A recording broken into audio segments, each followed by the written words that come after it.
If you are an African, you really need to watch this. Africa is in trouble. Sub-Saharan Africa has been fundamental to the global prosperity of the advanced countries. And Africa had a role to play. It has a role as a raw material producer. We will not allow Sub-Saharan Africa to escape that. Okay, we do everything to keep Sub-Saharan Africa where it is, also impoverished. It's absolutely vital for the prosperity of everyone else. So let's get clear about that. Okay, and this means all the economic structures, all the global institutions, and the economics we teach everyone is all designed to keep Africa exactly where it is. And whether it is Europe or US or now China, it's always the same. We need Africa to be impoverished because we need those raw materials and we need them dirt cheap. Okay, so that's the message. It doesn't mean to say that there's nothing Africans can do. Of course there is. This is what it's about. Because if Africa does do something different, I assure you living standards of all those in Europe and North America and Asia is going to fall. Okay? And that is a big price to pay.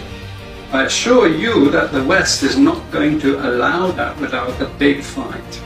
Okay? So the job of many Western academics is to convince Africans they have to keep doing what they're doing.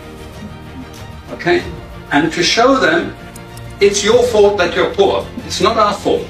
It's your fault that you're poor. You know? So this is what we do in academic institutions. We know the basic forces that have caused this underdevelopment. We know it's colonization. We cannot afford to allow Africa to industrialize and start producing manufactures.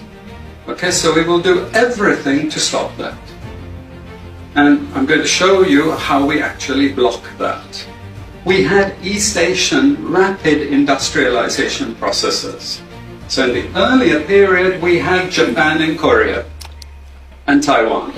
Okay, rapid growth, sucking in raw materials from Africa, driving up the prices. And after those countries finished industrialization, then Sub-Saharan African growth rate again fell. Sub-Saharan Africa is condemned to this role, just the supplier of raw materials, not a manufacturer. The currencies are collapsing of these countries, and many of them are Sub-Saharan African countries.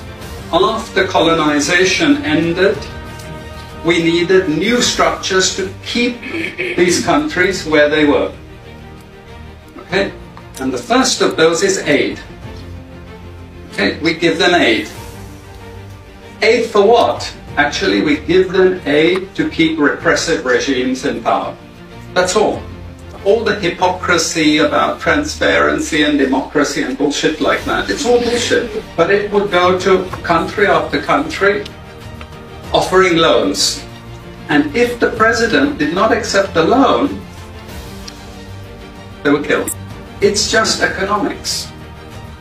It's economic warfare. The rich declare war on the poor. It happens everywhere. It happens in a country. The rich control the government. Of course they do. You really believe you have democracy? Come on. You know, I mean, grow up. Who has all the subsidies and income support? US, Europe. The largest budgets in the world for supporting their farmers are Europe and US. You see, we're keeping them dependent. We're keeping them on a string.